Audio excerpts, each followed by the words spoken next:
नमस्कार मंडळी. गुढीपाडव्याच्या तुम्हा सगळ्यांना खूप खूप शुभेच्छा. गुढीपाडवा म्हटलं की श्रीखंडपुरीचा बेत आलाच.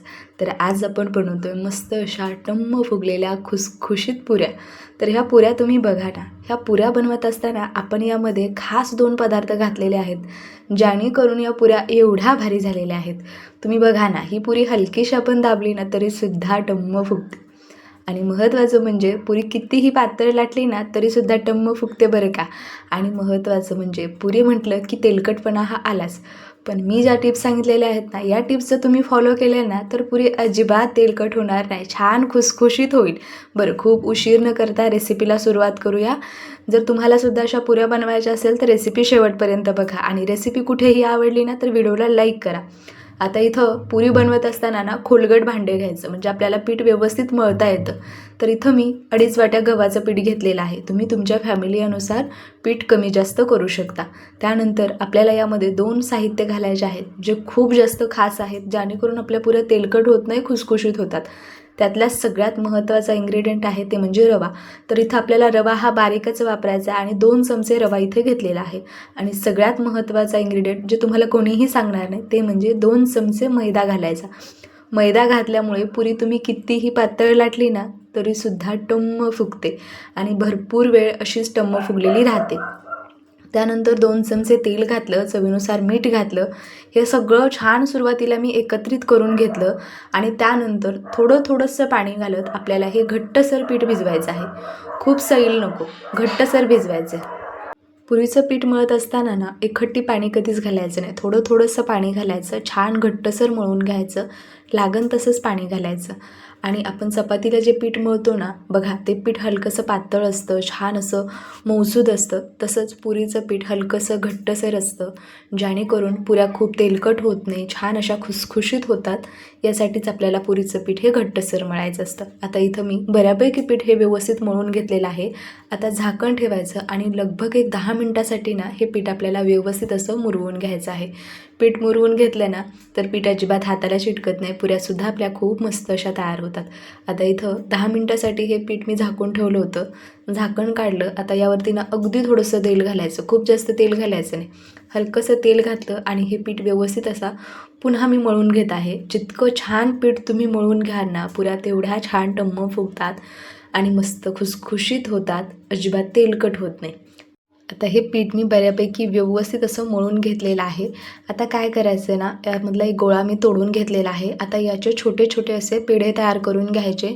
सुरुवातीलाच असे पेढे बनवून घ्यायचे, म्हणजे काय होतं ना, आपला खूप वेळही वाया जात नाही आणि हाताचा सुद्धा खूप जास्त पसारा होत नाही. आपण एक एक पेढा तोडला, एक एक लाटला तर खूप वेळ जातो.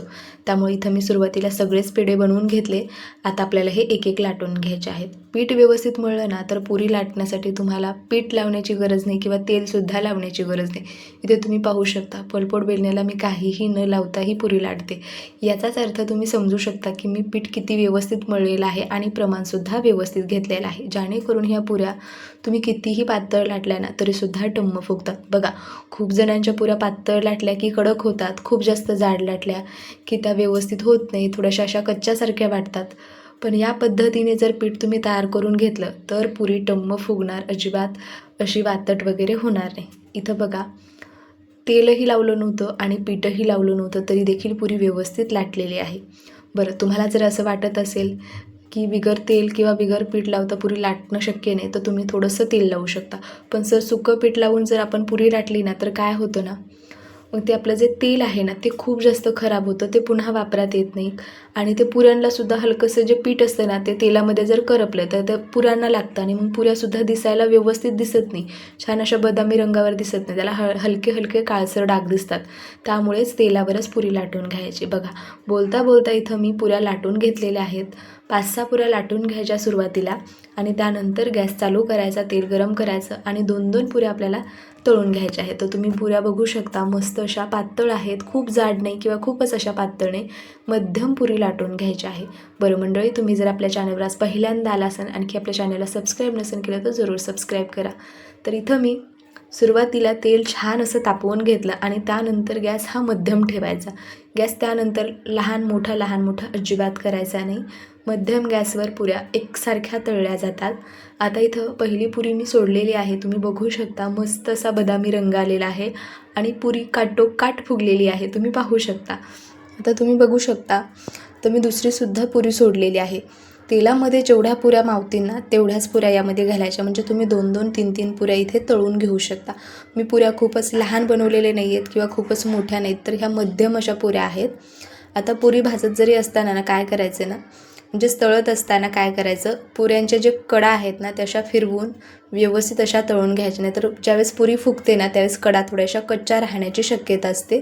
त्यामुळे पुरी अशी फिरवत फिरवत छान अशी खरपूस तळून घ्यायची आहे. तर इथं मी हलक्याशा बदामी रंगावर या पुऱ्या तळून घेतलेल्या आहेत. लगभग याच पद्धतीने मी पुऱ्या सगळ्या बनवून घेतल्या होत्या. 2 पुऱ्या तेलातून बाहेर काढल्या की पुन्हा 2 पुऱ्या सोडायच्या, म्हणजे तेलाला खूप जास्त गॅप द्यायचा नाही. नाही तर खूप जास्त तेलामध्ये गॅप दिला ना तर तेल असं करपलं जातं, जेणेकरून बाकीच्या पुऱ्या मग व्यवस्थित होत नाही. त्यामुळे 2 पुऱ्या तेलातून बाहेर काढल्या की 2 पुऱ्या सोडायच्या. असं कंटिन्यू चालू ठेवायचं जोपर्यंत आपल्या सगळ्या पुऱ्या तळून होत नाही. आणि गॅस हा लहान मोठा करायचा नाही, मध्यम गॅस ठेवायचा, जेणेकरून तेलाचं जे टेम्परेचर आहे ते व्यवस्थित राहतं आणि आपल्या पुऱ्यांना एकसारखा रंग येतो. काही पुऱ्या डार्क आणि काही पुऱ्या अशा हलक्या रंगावर असं होत नाही. सगळ्या पुऱ्या एकसारख्या तळल्या जातात. बरं मंडळी, ही रेसिपी तुम्हाला कुठेही जरासुद्धा आवडली असेल, सांगितलेल्या टिप्स तुम्हाला कुठेही आवडल्या असेल तर व्हिडिओला लाईक करा आणि तुम्ही जर आपल्या चॅनलवर आज पहिल्यांदा आला असाल तर चॅनलला सबस्क्राईब करा. आता इथे लगभग याच पद्धतीने सगळ्या पुऱ्या मी बनवून घेतल्या होत्या. तर बघा, गॅस हा मध्यम ठेवल्यामुळे एकसारख्या ह्या पुऱ्या तळलेल्या आहेत आणि मस्त अशा सगळ्या पुऱ्या टम्म फुगलेल्या आहेत. पुऱ्या बनवून भरपूर वेळ झालेला आहे तरीसुद्धा पुरी अगदी टम्म फुगलेली आहे. खूप लवकर अशी बसली जात नाही, तेलकट होत नाही. बघू शकता अगदी अशा सुक्या सुक्या ह्या पुऱ्या आहेत, अजिबात तेलकट नाहीत.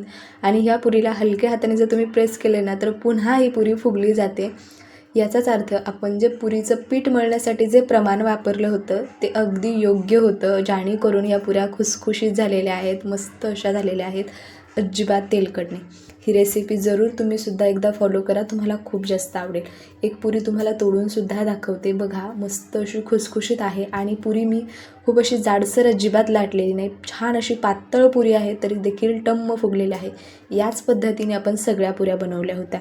बरं, ही रेसिपी जर तुम्ही फेसबुकवर पाहत असाल, आणखी आपल्या पेजला फॉलो नसेल केलं तर जरूर फॉलो करा अशाच रेसिपीज पाहण्यासाठी. तर चला, मी भेटते पुन्हा अशाच एखाद्या छानशा रेसिपीमध्ये. तोपर्यंत बाय बाय.